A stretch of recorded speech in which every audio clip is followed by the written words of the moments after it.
Truck driver ਜਿਹੜੇ ਨੇ ਉਹ ਬਹੁਤ ਸ਼ੌਕੀਨ ਹੁੰਦੇ ਨੇ। ਉਹ ਕਹਿੰਦੇ ਨੇ ਕਿ ਸਾਡੀ ਜਿਹੜੀ ਗੱਡੀ ਹੈ ਸਾਰਾ ਨਾਲੋਂ ਖੂਬਸੂਰਤ ਨਜ਼ਰ ਆਵੇ, ਦੂਸਰੇ ਤੋਂ ਜ਼ਿਆਦਾ ਉਹ ਮੁਕਾਬਲੇ 'ਚ ਇੱਕ ਦੂਜੇ ਤੋਂ ਤਿਆਰ ਕਰਾਉਂਦੇ ਨੇ ਗੱਡੀ ਕਿ ਡੈਕੋਰੇਸ਼ਨ 'ਚ ਉਹਨਾਂ ਦੀ ਗੱਡੀ ਜਿਹੜੀ ਹੈ ਉਹ ਸਾਰਾ ਨਾਲੋਂ ਬਿਹਤਰ ਨਜ਼ਰ ਆਵੇ। ਇਹੋ ਸ਼ੌਂਕ ਹੈ ਸਾਡਾ ਜੀ ਵੀ ਬੰਦੇ ਤੱਕਣ ਗੱਡੀ ਨੂੰ ਵੀ ਗੱਡੀ ਕੋਈ ਆਈ ਹੈ ਤਾਂ ਸਾਡੇ ਪੈਸੇ ਪੂਰੇ ਹੋ ਜਾਂਦੇ। ਇਹ ਸਾਡਾ ਜਿਹੜਾ ਆਰਟ ਹੈ ਦੁਨੀਆ ਪੂਰੀ ਮੰਨਦੀ ਹੈ। ਗੋਰੇ ਇੰਗਲੈਂਡ ਤੱਕ ਜਨਾਬ ਸਾਡੇ ਬੈਡਫੋਰਡ ਤਿਆਰ ਹੋਏ ਟਰੱਕ ਗਏ ਨੇ, ਬੱਸਾਂ ਵੀ ਗਈਆਂ ਨੇ, ਬੈਡਫੋਰਡ ਟਰੱਕ ਵੀ ਗਏ ਨੇ।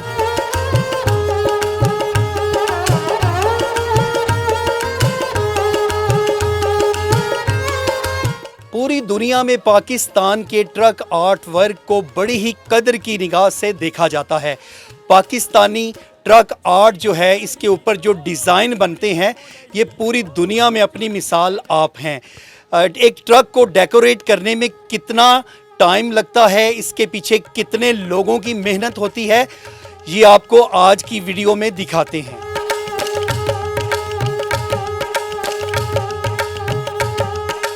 ਮੇਰਾ ਨਾਮ ਮੁਹੰਮਦ ਇਕਬਾਲ ਹੈ। ਅਸੀਂ ਅਰਸਾ 25 ਸਾਲ ਤੋਂ ਕੰਮ ਕਰ ਰਹੇ ਹਾਂ। ਪਹਿਲੇ ਮੇਰੇ ਬਜ਼ੁਰਗ ਕੰਮ ਕਰਦੇ ਸਨ, ਚਾਚੂ ਵਗੈਰਾ ਵੀ ਨੇ, ਛੋਟੇ ਭਾਈ ਵੀ ਨੇ ਸਾਥ, ਠੀਕ ਹੈ। ਤੇ ਅਸੀਂ ਟਰੱਕ ਦਾ ਰਿਫਲੈਕਟਰ ਟੇਪ ਵਗੈਰਾ ਦਾ ਜਿਹੜਾ ਕੰਮ ਹੈ ਉਹ ਕਰਨੇ ਆ, ਵੀਲ ਕਪ ਵਗੈਰਾ ਕੋਈ ਮੁxtਲਿਫ ਸਮਾਨ ਵਗੈਰਾ ਬਣਾਉਂਦੇ ਆ।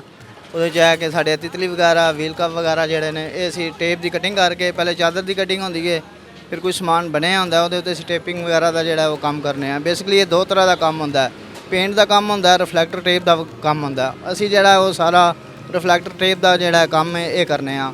ਕੋਈ ਕਟਿੰਗ ਹੱਥ ਨਾਲ ਹੁੰਦੀ ਹੈ, ਕੋਈ ਪਲਾਟਰ ਨਾਲ ਹੁੰਦੀ। ਬੇਸਿਕਲੀ ਸਾਡੀ ਜ਼ਿਆਦਾ ਕਟਿੰਗ ਜਿਹੜੀ ਹੈ ਉਹ ਹੱਥ ਨਾਲ ਹੀ ਹੁੰਦੀ ਹੈ, ਕੈਂਚੀ ਵਗੈਰਾ ਨਾਲ, ਕਟਰ ਵਗੈਰਾ ਨਾਲ। ਉਹ ਸਾਰੀ ਕੱਟ ਕੇ ਸੁੰਬੀਆਂ ਵਗੈਰਾ ਹੁੰਦੀਆਂ ਨੇ ਉਹਨਾਂ ਨਾਲ ਸਾਰੀ ਟੇਪ ਕੱਟ ਕੇ ਤੇ ਅਸੀਂ ਇਹ ਤਿਆਰ ਕਰਨੇ ਆ।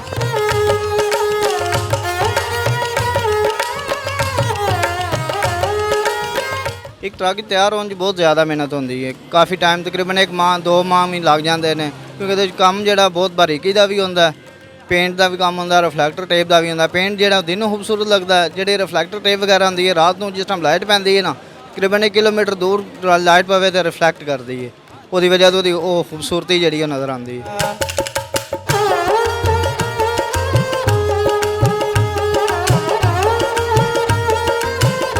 ये है मलक उस्मान, जिनके तकरीबन 4 ट्रक हैं और चारों ही खूबसूरती में अपनी मिसाल आप हैं।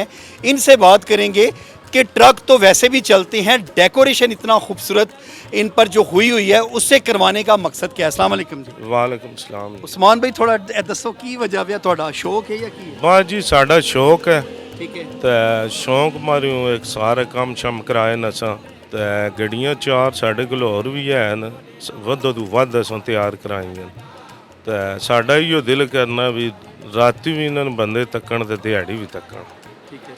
ਤੇ ਇਹ ਸ਼ੌਂਕ ਹੈ ਸਾਡਾ ਜੀ। ਇਹ ਕਿੰਨੇ ਅਰਸੇ 'ਚ ਤਿਆਰ ਹੁੰਦੀ ਹੈ ਇੱਕ ਗੱਡੀ ਜਿਹੜੀ ਹੈ ਡੈਕੋਰੇਸ਼ਨ? ਡੈਕੋਰੇਸ਼ਨ ਇੱਕ ਗੱਡੀ 2 ਮਹੀਨੇ ਲੱਗ ਜਾਂਦੇ ਤਕਰੀਬਨ, 2 ਮਹੀਨੇ ਖੜੀ ਰਹਿਣੀ ਹੈ? ਖੜੀ ਰਹਿਣੀ ਠੀਕ ਹੈ। ਤੇ ਬਕਾਇਆ ਮਹੀਨਾ ਖਲਾਉਣਾ ਵੀ ਪੈ ਜਾਣਾ ਕਈ ਵਾਰ, ਤੇ ਮਹੀਨਾ ਇੱਕ ਚੱਲ ਜਾਣੀ ਹੈ ਗੱਡੀ। ਬਾਹਰ ਵਾਲੇ ਸ਼ੌਂਕ ਨੇ ਸਾਡੇ ਵੀ।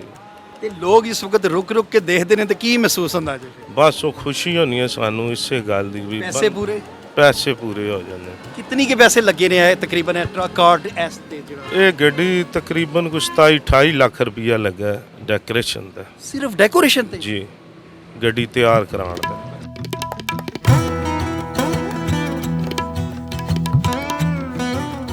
ਮੇਰਾ ਨਾਮ ਦਸਰ ਹੈ ਜੀ। ਮੈਨੂੰ ਇਸ ਕੰਮ ਵਿੱਚ ਜਿਹੜਾ ਟਰੱਕ ਆਰਟ ਹੈ ਤਕਰੀਬਨ 20 ਤੋਂ 22 ਸਾਲ ਹੋ ਗਏ ਨੇ ਕੰਮ ਕਰਦੇ ਹਾਂ। ਤੇ ਇਹ ਸਾਡੇ ਕੋਲ ਟਰੱਕ ਆਉਂਦੇ ਨੇ ਪੂਰੇ ਪੰਜਾਬ ਤੋਂ। ਅਸੀਂ ਮਾਸ਼ਾਅੱਲਾ ਜਨਾਬ ਪੂਰੇ ਪਾਕਿਸਤਾਨ ਦੇ ਟਰੱਕ ਜਿਤਨੇ ਨੂੰ ਰੰਗ ਨਾਲ ਡੈਕੋਰੇਟ ਕਰਦੇ ਹਾਂ। ਇਹ 2 ਕਿਸਮ ਦੇ ਕੰਮ ਨੇ ਇਹਦੇ 'ਚ, ਇੱਕ ਅਸੀਂ ਸਟicker ਨਾਲ ਜਿਹੜਾ ਡੈਕੋਰੇਟ ਕਰਦੇ ਹਾਂ, ਸਟੀਲ ਵਗੈਰਾ ਦਾ ਕੰਮ ਹੁੰਦਾ। ਇੱਕ ਅਸੀਂ ਜਿਹੜਾ ਆਰਟ ਹੈ ਤੁਹਾਨੂੰ ਪਿੱਛੇ ਨਜ਼ਰ ਆ ਰਿਹਾ ਇਹ ਅਸਾਂ ਹੱਥ ਨਾਲ ਕਰਦੇ ਹਾਂ, ਕਲਮ ਨਾਲ। ਇਹ ਟੋਟਲ ਪੇਂਟ ਹੱਥ ਨਾਲ ਹੈਂਡਮੇਡ ਤਿਆਰ ਹੁੰਦਾ ਤੇ ਤਕਰੀਬਨ ਪਾਕਿਸਤਾਨ ਤੋਂ ਜ਼ਿਆਦਾ ਤੋਂ ਜ਼ਿਆਦਾ ਜਿਹੜੇ ਸਾਡਾ ਇਲਾਕਾ ਨਾ ਸਭ ਤੋਂ ਖੂਬਸੂਰਤ ਟਰੱਕ ਸਾਡੇ ਪੰਜਾਬ ਦੇ ਇਲਾਕੇ ਦੇ, ਆਜ਼ਾਦ ਕਸ਼ਮੀਰ ਦੇ ਪੰਜਾਬ ਦੇ ਇਲਾਕੇ ਦੇ ਹੁੰਦੇ ਮਾਸ਼ਾਅੱਲਾ। ਤੇ ਦੂਸਰਾ ਜਨਾਬ ਇਹ ਸਾਡਾ ਜਿਹੜਾ ਆਰਟ ਹੈ ਦੁਨੀਆ ਪੂਰੀ ਮੰਨਦੀ ਹੈ। ਗੋਰੇ ਇੰਗਲੈਂਡ ਤੱਕ ਜਨਾਬ ਸਾਡੇ ਬੈਡਫੋਰਡ ਤਿਆਰ ਹੋਏ ਟਰੱਕ ਗਏ ਨੇ, ਬੱਸਾਂ ਵੀ ਗਈਆਂ ਨੇ, ਬੈਡਫੋਰਡ ਟਰੱਕ ਵੀ ਗਏ ਨੇ, ਕਿਉਂਕਿ ਇਹਦੇ 2 ਨੇ ਬੈਡਫੋਰਡਾਂ 'ਚ। ਇੱਕ ਬੱਸ ਤਿਆਰ ਹੁੰਦੀ ਹੈ ਜਿਹਦੇ 'ਚ ਪੈਸੇਂਜਰ ਬਹਿੰਦੇ ਨੇ, ਇੱਕ ਲੋਡਿੰਗ ਵਾਲੇ ਟਰੱਕ ਹੁੰਦੇ ਤੇ ਇਹ ਸਰਕਾਰ ਪੂਰੀ ਦੁਨੀਆ ਜਾਣੇ ਪਛਾਣੇ ਜਾਂਦੇ। ਤੇ ਜਿਸ ਵਕਤ ਸਾਰੇ ਸਾਡੇ ਕੋਲ ਆਉਂਦੇ ਨੇ ਉਸ ਟਾਈਮ ਇਹ ਬਿਲਕੁਲ ਨਾ ਪੁਰਾਣੀ ਹਾਲਤ 'ਚ ਹੁੰਦੇ ਨੇ। ਫਿਰ ਅਸੀਂ ਇਹਨਾਂ ਨੂੰ ਜਨਾਬ ਲੱਕੜ ਇਹਨਾਂ ਦੀ ਲਾਦਾ ਕਰਦੇ ਹਾਂ, ਲੱਕੜ ਨਵੀਂ ਲਾਉਂਦੇ ਹਾਂ, ਲੋਹਾ ਨਵਾਂ ਲਾਉਂਦੇ ਹਾਂ। ਉਸ ਤੋਂ ਬਾਅਦ ਅਸੀਂ ਪੇਂਟ ਕਰਦੇ ਹਾਂ। ਫਿਰ ਅਸੀਂ ਇਹਨੂੰ ਪੇਂਟ ਨਾਲ ਜਿਹੜੇ ਨਕਸ਼ੋ ਨਗਾਰ ਹੋਏ ਨੇ, ਸ਼ੇਰ, ਬਿੱਲੀ, ਤਿੱਤਰ ਵਗੈਰਾ ਇਹ ਬਣਾ ਦਿੰਦੇ ਹਾਂ ਉੱਪਰ। ਫਿਰ ਉਸ ਤੋਂ ਬਾਅਦ ਇਹਦੇ ਉੱਪਰ ਸਟੀਲ ਤੇ ਚਮਕ ਪੱਟੀ ਲਾ ਕੇ ਅਸੀਂ ਡੈਕੋਰੇਸ਼ਨ ਕਰ ਦਿੰਦੇ ਹਾਂ। ਫਿਰ ਇਹ ਜਨਾਬ ਸੜਕ ਉੱਪਰ ਚਲੇ ਜਾਂਦੇ ਨੇ, ਲੋਕ ਤੱਕਦੇ ਨੇ ਇਨਸ਼ਾਅੱਲਾ ਜਨਾਬ। ਫਿਰ ਜਨਾਬ ਜ਼ਬਰਦਸਤ ਕੰਮ ਹੋਇਆ ਹੁੰਦਾ। ਦੂਸਰਾ ਇਹ ਆ ਸਾਡਾ ਜਿਹੜਾ 2 ਕੰਮ ਨੇ, ਇੱਕ ਪੇਂਟ ਨਾਲ ਹੁੰਦਾ ਇਹ ਤੇ ਦਿਨ ਨੂੰ ਸਭ ਨੂੰ ਨਜ਼ਰ ਆਉਂਦਾ ਮਾਸ਼ਾਅੱਲਾ। ਫਿਰ ਉਸ ਤੋਂ ਬਾਅਦ ਚਮਕ ਪੱਟੀ ਦਾ ਕੰਮ ਹੈ ਸਟੀਲ ਦਾ, ਉਹ ਰਾਤ ਨੂੰ ਜਿਸ ਟਾਈਮ ਤੁਹਾਡੀ ਲਾਈਟ ਪਏਗੀ ਗੱਡੀ ਦੀ ਫਿਰ ਉਹ ਜ਼ਿਆਦਾ ਪਤਾ ਲੱਗਦਾ ਜਨਾਬ ਐਸਾ ਲਾਈਟ ਲੱਗੀ ਹੈ ਚਮਕ ਰਿਹਾ ਕੰਮ। ਅਸੀਂ ਚਾਹੁੰਦੇ ਕਿ ਕੁਆਲਿਟੀ ਜਿਹੜੀ ਚੀਜ਼ ਹੈ ਉਹ ਤਿਆਰ ਹੋਏ, ਕਿਉਂਕਿ ਸਾਡੇ ਅਲਹਮਦੁਲਿਲਾ ਜਿਹੜੇ ਕਸਟਮਰ ਨੇ ਉਹ ਕਹਿੰਦੇ ਨੇ ਕਿ ਸਾਨੂੰ ਅੱਛੀ ਕੁਆਲਿਟੀ ਦੀ ਚੀਜ਼ ਜਿਹੜੀ ਹੈ ਉਹ ਮਿਲੇ। ਤੇ ਕੋਸ਼ਿਸ਼ ਇਹੀ ਹੁੰਦੀ ਹੈ ਜਿਹੜਾ ਅੱਛਾ ਮਟੀਰੀਅਲ ਹੁੰਦਾ ਹੈ ਨਾ ਉਹ ਯੂਜ਼ ਕਰਨੇ ਆ, ਜਾਪਾਨੀ ਰਿਫਲੈਕਟਰ ਵਗੈਰਾ ਯੂਜ਼ ਕਰਨੇ ਆ, ਜਾਪਾਨੀ ਰਿਫਲੈਕਟਰ ਟੇਪ ਯੂਜ਼ ਕਰਨੇ ਆ ਕਿ ਸਾਡਾ ਕਸਟਮਰ ਕਹਿੰਦਾ ਜੀ ਸਾਡੀ ਗੱਡੀ ਜਿੰਨੀ ਦੂਰੋਂ ਖੂਬਸੂਰਤ ਨਜ਼ਰ ਆਵੇ ਉਨੀ ਉਹ ਬਿਹਤਰ ਹੈ। ਪੂਰੀ ਦੁਨੀਆ ਜਿਹੜਾ ਹੈ ਟਰੱਕ ਆਰਟ, ਸਾਡਾ ਪਾਕਿਸਤਾਨ ਦਾ ਟਰੱਕ ਆਰਟ ਹੈ, ਇਹਨੂੰ ਬਹੁਤ ਸ਼ੌਕ ਨਾਲ ਦੇਖਿਆ ਜਾਂਦਾ ਤੇ ਬਹੁਤ ਹਸਰਤ ਨਾਲ ਦੇਖਿਆ ਜਾਂਦਾ। ਕਾਫੀ ਇੰਗਲੈਂਡ ਵਗੈਰਾ ਵੀ ਗੱਡੀਆਂ ਸਾਡੇ ਕੋਲੋਂ ਤਿਆਰ ਹੋ ਕੇ ਗਈਆਂ ਨੇ, ਬਹੁਤ ਜ਼ਿਆਦਾ 3-4 ਗਾਲਮਨ ਗੱਡੀਆਂ ਉਹ ਬੈਡਫੋਰਡ ਟਰੱਕ ਜਿਹੜੇ ਨੇ ਪੁਰਾਣੇ ਡਿਜ਼ਾਈਨ ਵਾਲੇ ਉਹ ਤਿਆਰ ਹੋ ਕੇ ਤੇ ਗਏ ਨੇ ਇੰਗਲੈਂਡ, ਤਿਆਰ ਹੋ ਗਏ ਪਾਕਿਸਤਾਨ ਟਰੱਕ ਆਰਟ ਦੇ ਸਿਰਫ ਉਹ ਮਸ਼ਹੂਰ ਹੋਣ ਦੀ ਵਜ੍ਹਾ ਤੋਂ।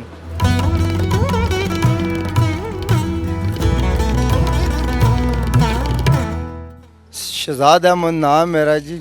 ਬਾਡੀਆਂ ਦਾ ਕੰਮ ਕਰਨਾ, ਡੈਕੋਰੇਸ਼ਨ ਦਾ ਮੈਂ ਤੇ 28-30 ਸਾਲ ਹੋ ਗਏ ਕੰਮ ਪੇ ਕਰਨਾ।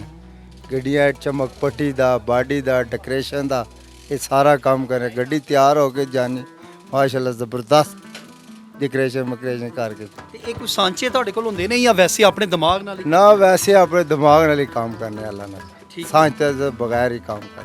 ਸਾਡੇ ਕੋਲ ਬੜੇ ਬੰਦੇ ਆने ਕੰਮ इंशाल्लाह खूबसूरत करते हैं। तो बड़ी दुनिया ने गड्डियाँ बड़िया पसंद करते हैं। तो शुगल मेला लगा रहे, शौक नाल आने, शौक नाल बनाने गड्डियाँ। जे जब बंदा आना उस तो बाद काम करके देगा डेकोरेशन दा जी। ਕਿੰਨੇ ਚਿਰ ਚ ਗੱਡੀ ਤਿਆਰ ਹੁੰਦੀ ਹੈ? ਗੱਡੀ ਤਕਰੀਬਨ 1.5 ਮਹੀਨਾ ਲੱਗ ਜਾਂਦਾ ਠੀਕ ਹੈ ਜੀ। ਇੱਕ ਟਰੱਕ ਸੁਣਿਆ ਤੁਸੀਂ ਬਣਾਇਆ ਬੜਾ ਜ਼ਬਰਦਸਤ, ਉਹਦੀ ਕੋਈ ਗੱਲ ਸੁਣਾਓ ਹਾਂ। जी। वो ट्रक बनाया पिंडी चला गया इस्लामाबाद, F9 पार्क ही चल रहा है ਕਿੱਡਾ ਕੀ ਹੈ ਸਾਈਜ਼ ਉਹਦਾ? जी। वो तकरीबन 9.5 फुट गड्डी लम्मी है ਠੀਕ ਹੈ। ਤੇ ਸ਼ੋ ਪੀਸ ਤਿਆਰ ਕੀਤਾ ਹੈ। ਚੱਲਦਾ ਵੀ ਹੈ ਜਾਂ? ਜੀ ਜੀ ਚੱਲਦਾ, ਸ਼ੋ ਪੀਸ ਬਣਾਇਆ ਹੈ। ਠੀਕ ਹੈ, ਇਹ ਬਚਿਆ ਥੋੜਾ ਬਹੁਤਾ ਝੂਟੇ ਛੁਟੇ ਦਾ ਡੈਕੋਰੇਸ਼ਨ ਸ਼ੋ ਪੀਸ ਬਣਾਇਆ ਠੀਕ ਹੋ। ਜੀ। ਤੇ ਮੁਤਮਈਨ ਹੋ ਆਪਣੇ ਕੰਮ ਤੋਂ? ਇਨਸ਼ਾਅੱਲਾ ਅੱਲਾ ਨੇ ਹੁਕਮ ਨਾ ਪੀਰ ਉਸਤਾਦ ਦੀ ਦੁਆ ਤੇ ट्रक ਜਿਹੜਾ ਦੂਰੋਂ ਨਜ਼ਰ ਆਣਾ ਖੂਬਸੂਰਤੀ ਨਾਲ ਲਾਈਟਾਂ ਸ਼ਟਰ ਲਾਣੇ ਡੈਕੋਰੇਸ਼ਨ ਕਰਨ ਵਾਸਤੇ ਹੀ ਕੰਮ ਕਰਦੇ ਆ ਸਾਰਾ ਠੀਕ ਹੈ। ਜੀ। ਇਹ ਖਰਚੇ ਕਿੰਨੇ ਲੱਖਾਂ ਚ ਹੁੰਦੇ ਨੇ ਕਿਆ? ਲੱਖਾਂ ਜੀ ਲੱਖਾਂ ਇੱਥੇ ਸਾਰਾ ਲਿਖੋ ਨਹੀਂ ਲੱਖਾਂ ਵਾਲੀ ਗੱਲ।